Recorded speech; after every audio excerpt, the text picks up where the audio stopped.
고린도전서 15장 56절에 보면 사망에 쏘는 것은 죄요 죄의 권능은 율법이라 이렇게 말씀하고 있는데, 죄의 권능이, 죄의 아주 능력 있는 파워, 죄의 파워가 율법이다. 이해가 좀 안 되잖아요. 죄가 왜 능력이 있느냐? 죄의 권능은 율법이다. 율법은요, 하나님의 계명이고 하나님의 뜻이고 하나님의 말씀이에요. 그렇기 때문에 율법을 이스라엘 백성에게만 이야기한 것처럼 보이지만 율법은 하나님의 계시고 하나님의 뜻이고 하나님의 법이기 때문에 그것은 단지 이스라엘 백성에게만 이야기하는 게 아니라 온 세상을 율법 아래에 가두는 것이고 율법 아래에 온 세상에게 하나님의 법을 선포하는 것이에요. 죄의 권능이 왜 율법이 되느냐 하면 마귀는 율법을 가지고 역사합니다. 무슨 말이냐 하면 사람이 죄를 지었어요. 그러면 그 죄에 대하여 하나님의 법에 근거해서 마귀는 그 죄만큼 공격할 수가 있는 거예요. 그렇기 때문에 그 죄의 법 집행에 대해서 죄를 지은 것만큼 마귀들을, 악한 영들이 역사할 수 있는 근거는 율법이 될 수밖에 없는 거예요. 거짓말을 한 것만큼 거짓의 영이 그 사람의 인생에 역사하게 되는 것이고, 신자가 물질에 있어서 청지기가 되지 못하면 못할수록 그 물질의 삶에 있어서 마귀는 역사할 수 있는 거예요. 왜냐하면 하나님의 말씀에 죄로 지정되어 있기 때문에, 죄로 선언되어 있고 명시되어 있기 때문에 그러는 거예요. 그래서 죄가 많으면 많을수록 죄를 통하여 하나님의 율법이 이 온 세상에 작용하고 역사하기 때문에 사람들이 하나님으로부터 죄가 많이 지으면 지을수록 강팍해 되고 멀어지고 하나님을 알지 못하게 되도록 악한 영들은 그 사람들에게 역사할 수 있고, 죄의 권리층이 하나님의 뜻, 하나님의 법에 명시되어 있는 것이기 때문에 우리 주님께서는 그렇게 말했어요. 이 세상신 마귀가 내게 온다 할지라 내게 관계할 것이 없다. 왜냐하면 우리 주님께서는 죄가 없으시고 하나님의 뜻대로 하나님을 영화롭게 이 땅에 사람의 몸으로, 말씀이신 그분, 하나님이신 그분이 이 땅에 오셨어도, 그리고 사람의 몸을 입고 사람이 되셨어도 죄가 없으시고 하나님께 순종하는 삶, 하나님과 하나님을 기쁘시게 하는 삶을 살았기 때문에 율법이, 죄의 권능은 율법인데 죄가 없으시기 때문에 율법이 주님에게는 영향을 미칠 수 없고 주님을 가둘 수가 없었던 것이, 진리를 알지니 진리가 너희를 자유케 하리라. 그 진리는, 첫째는 나는 길이요 진리요 생명이니 우리 주님이 진리가 됐어요.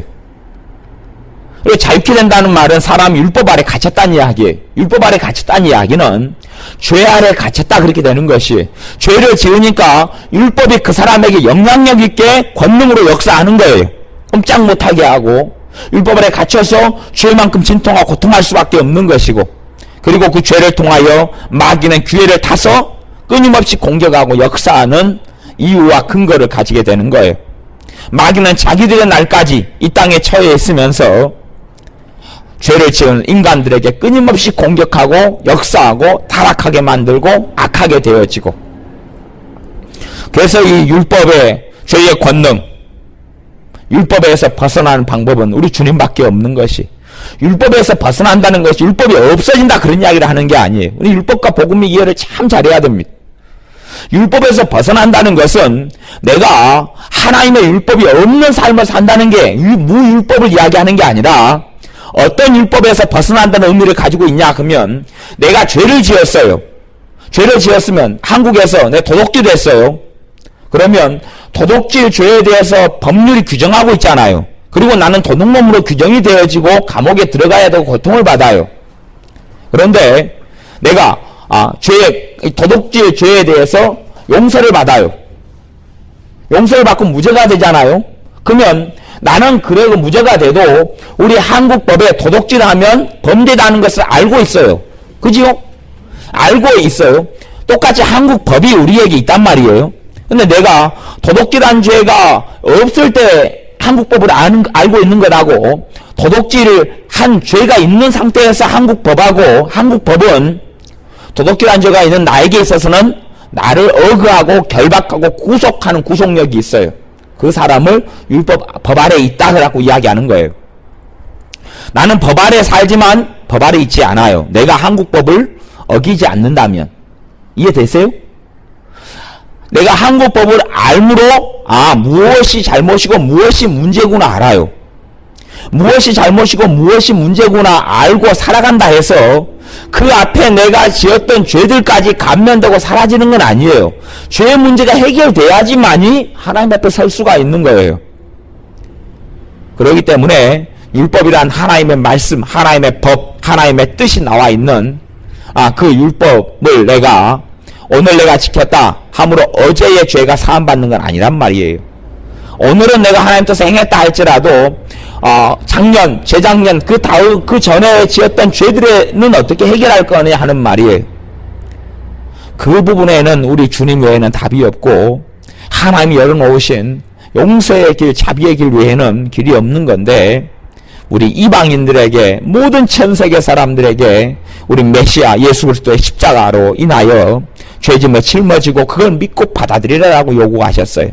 그러므로 복음을 통해서 믿음을 통해서 예수님의 십자가의 대속을 믿는 믿음을 통해서 내 죄가 용서함 받는 것이 내가 예수님의 십자가의 복음을 믿는 것 자체가 그런 의미에서 회심의 가장 중요한 부분을 차지하고 있는 것이 되기도 해요. 그래서 우리가 율법 아래에 있다, 법 아래에 있다, 법 아래에 없다. 내가 율법에서 너희를 자유케 했다. 자유케 했단 말이 한국 법 속에 있어서 강도든지 도둑놈이든지 감옥 속에 있었는데 이제 면죄부를 받았어요. 풀려났잖아요. 그런데 한국 법이 없어진 건 아니에요. 무효가 된 건 아니고 한국 법 아래 있지만 법 아래 있지 않다 하는 의미에서 성경이 율법 아래 있지 않다 라고 이야기하는 것이지 하나님의 율법이 전혀 나에게 필요 없다. 그것은 무용지물이다 라고 이야기하는 게 아니어서 그 부분을 이해를 잘 못하는 사람들은 율법 무용론으로 가거나 아니면 율법주의로 빠지거나 양극단 속으로 빠지게 되는 것이에요.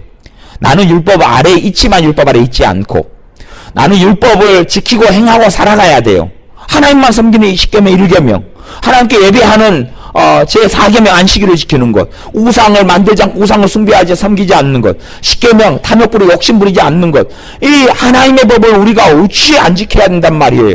어찌 거기에서 자유케 될 수 있단 말이에요. 그건 아니에요. 하나님의 법은 언제나 내게 하나님의 법이고 율법은 언제나 율법이에요. 의로운 것이에요. 그러나 율법 아래 있지 않다는 것은 그 율법을 지키지 않음으로 지었던 죄들에 대한 형벌에서 그 죄인의 신분에서 사함받고 용서받은 것을 이야기하는 것이에요.